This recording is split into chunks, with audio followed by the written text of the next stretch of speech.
10 सालों से राजनीति कर रहे हैं धर्म के आधार पर। हर चुनाव को हिंदू मुसलमान बनाते हैं कि नहीं बनाते हैं? जो कह रहे हैं कि यह धर्म की लड़ाई है, तो मैं उन लोगों से कहना चाहती हूँ कि यह राजनीतिक लड़ाई है, ये विचारधारा की लड़ाई है। कि राम भक्त ही राज करेगा दिल्ली के, राम भक्त ही राज करेगा। और इस समय सबसे बड़े राम भक्त हैं नरेंद्र मोदी।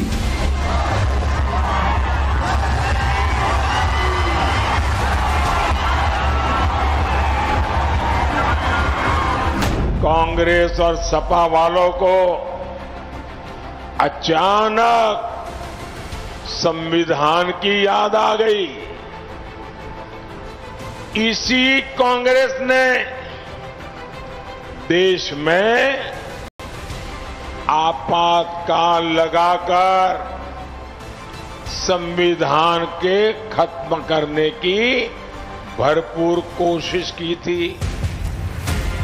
चुनाव के 2 चरणों की लड़ाई में एक नया मोर्चा खुल गया है। ये मोर्चा है कांग्रेस की प्रियंका गांधी और समाजवादी पार्टी की डिंपल यादव का। एक तरफ प्रधानमंत्री नरेंद्र मोदी और यूपी के मुख्यमंत्री योगी आदित्यनाथ हैं, वहीं दूसरी तरफ इनसे भिड़ने के लिए इंडी गठबंधन ने प्रियंका और डिंपल को एक साथ ला खड़ा किया है। शनिवार को बाबा विश्वनाथ की नगरी वाराणसी में प्रियंका गांधी और डिंपल यादव एक साथ एक मंच पर नजर आएंगे।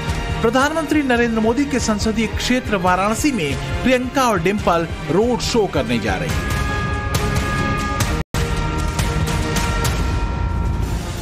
ऐसा पहली बार होने जा रहा है जब प्रियंका और डिंपल साथ साथ रोड शो करेंगी। वाराणसी से इंडी गठबंधन उम्मीदवार अजय राय के समर्थन में 25 मई को रोड शो किया जाएगा। रोड शो वाराणसी में होने जा रहा है।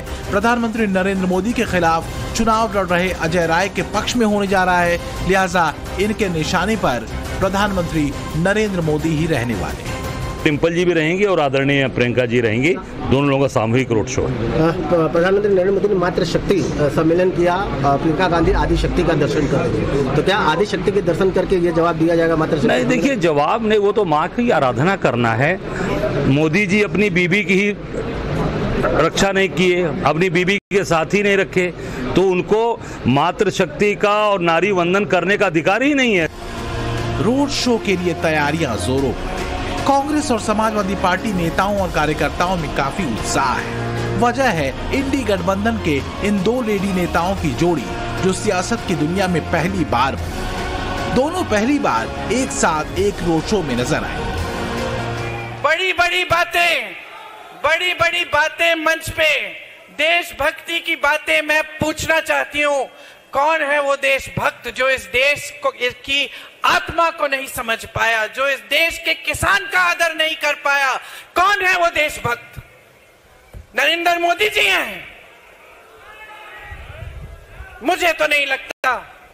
जिसने इस देश के किसानों को देशद्रोही कहा, इस देश के शहीदों को देशद्रोही कहा। जब तक रायबरेली और अमेठी में चुनाव नहीं हुए थे, तब तक प्रियंका रायबरेली के साथ साथ अमेठी में फुल एक्टिव रही। अब पूरे देश में जनसभाएं कर रही हैं। प्रियंका एक अच्छी वक्ता हैं। राहुल गांधी से अलग वो अपना खास तरह का पीपुल कनेक्ट रखती हैं।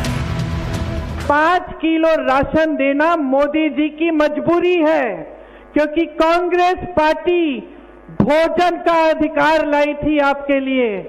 भोजन का अधिकार का मतलब है कि हर गरीब परिवार को कोई भी सरकार आए जाए उसको राशन देना पड़ेगा। इसीलिए मोदी जी से आपको राशन मिलता है, उनकी मजबूरी है, कानूनी अधिकार है आपका। रायबरेली में सोनिया गांधी और अमेठी से राहुल गांधी लंबे वक्त से दूर थे। राहुल गांधी ने अमेठी से दूरी बना ली थी।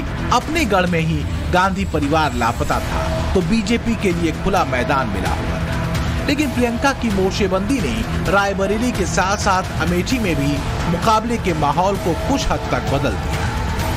मोदी जी तो अपनी दुनिया में रह रहे, कट गए हैं आपसे। वाराणसी के सांसद हैं। मैं चुनौती देती हूँ, एक कोई बता दे मुझे कि किसी के घर कभी गए वाराणसी में? वो कल भी रोड शो किया उन्होंने, बड़ी गाड़ी में यूं खड़े हो गए, इतने ऊंचे कि हाथ भी नहीं पहुंचता वहां, और हाथ तो वो तो छोड़िए, जनता उधर है, इतने सुरक्षा कर्मी इधर, इतने उधर, और बीच में चल रहे खड़े ऐसे यूं यूं हाथ हिला रहे। उनको क्या मालूम कि आपके दुख क्या है। प्रियंका गांधी चाहे रायबरेली में प्रचार करें या फिर देश के किसी भी कोने में, उनके निशाने पर प्रधानमंत्री नरेंद्र मोदी ही रहते हैं। प्रधानमंत्री पर प्रियंका एक के बाद एक डायरेक्ट अटैक कर रही हैं और उसका जवाब मोदी अपने खास अंदाज में दे रहे हैं। वो 10 सालों से राजनीति कर रहे हैं धर्म के आधार पर।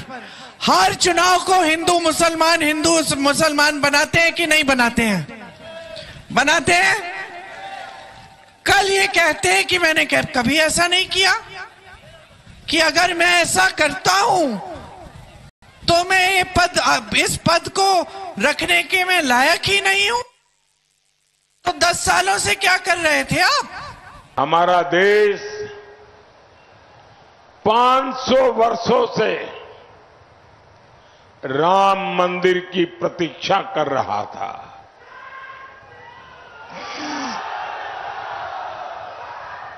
लेकिन ये इंडी वालों को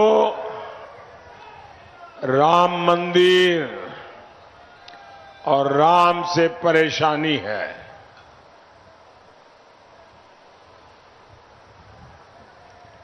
सपा के एक बड़े नेता कहते हैं राम मंदिर तो बेकार है, बेकार। सपा खुलेआम कहती है राम मंदिर जाने वाले राम भक्त पाखंडी है, पाखंडी। एक और इंडी नेता ने कहा राम मंदिर अपवित्र है। ये लोग सनातन धर्म के विनाश करने की बात करते हैं,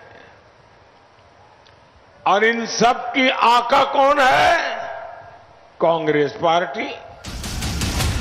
वहीं समाजवादी पार्टी में डिंपल यादव का भी अपना क्रेज है। समाजवादी पार्टी के कार्यकर्ता उन्हें डिंपल भाभी बोलते हैं। वो जो कहती हैं उसे सुनते हैं। मैनपुरी में इलेक्शन तक तो वही लॉक थी, लेकिन अब यूपी की और सीटों पर भी प्रचार की कमान थामे हुए हैं। देखिए कैसे आजमगढ़ में प्रचार मंच से डिंपल का अलग ही अंदाज नजर आया। पवित्र पावन धरती के हम दोनों हाथ जोड़कर नमन करत हुई।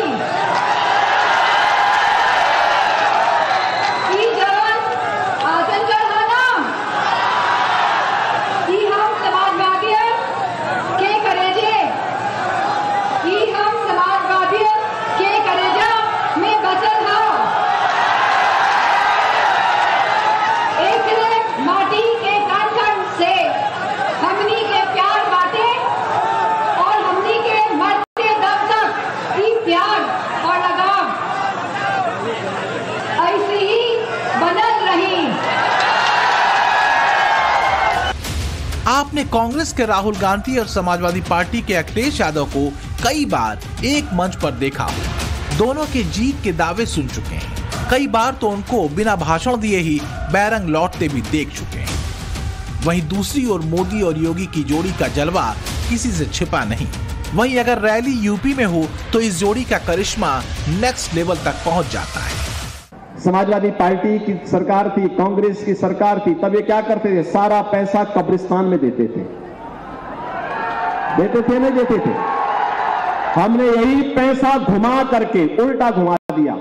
ये लोग उल्टा घुमाते थे, पैसा आपका, प्रदेश का, उस पैसे को एक कब्रिस्तान की बाउंड्री करने में। और कोई भी गांव की जमीन है, किसी गरीब की जमीन है, पता लगा अगले दिन 4 लोग टोपी पहन कर गए और वहां पर वो बाउंड्री करने लगते थे और एक बोर्ड चपका देते थे कब्रिस्तान में।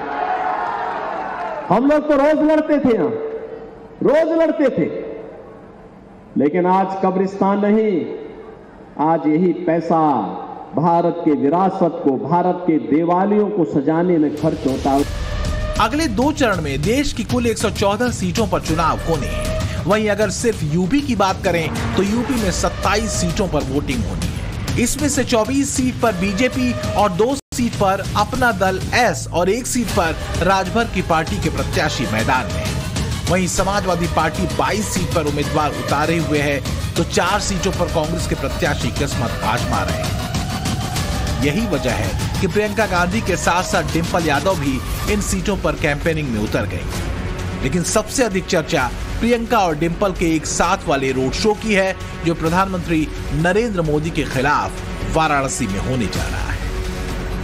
वाराणसी के सियासी अखाड़े में अब दीदी और भाभी की एंट्री होने वाली है। प्रधानमंत्री नरेंद्र मोदी को उनके ही गढ़ में घेरने के लिए प्रियंका गांधी और डिंपल यादव चुनावी मैदान में उतरेंगी। प्रियंका और डिंपल यादव शनिवार को वाराणसी में रोड शो करेंगी और ये रोड शो दुर्गा कुंड से शुरू होकर दलित आस्था के सबसे बड़े केंद्र संत रविदास के मंदिर तक जाएगा। लगभग 3 किलोमीटर का ये रोड शो है और इसे तय करने में लगभग 1.5 से 2 घंटे लगेंगे। और निश्चित तौर पे कोशिश ये की जा रही है इंडी गठबंधन की ओर से कि प्रधानमंत्री नरेंद्र मोदी को एक मजबूत टक्कर दी जाए। प्रियंका और डिंपल के रोड शो के कार्यक्रम में अब तक 3 बार बदलाव हो चुका है। बताया जा रहा है कि रोड शो से पहले दोनों काशी विश्वनाथ धाम में दर्शन पूजन करेंगे। अब तक के प्रोग्राम के मुताबिक प्रियंका और डिंपल पहले बाबा विश्वनाथ के दरबार में मत्था टेकेंगी। इसके बाद दोनों दुर्गा कुंड के दुर्गा मंदिर में पूजा करके रोड शो की शुरुआत करेंगे। वाराणसी से प्रधानमंत्री नरेंद्र मोदी चुनाव मैदान में। 2014 में वाराणसी से पीएम मोदी 3,37,000 वोटों से जीते।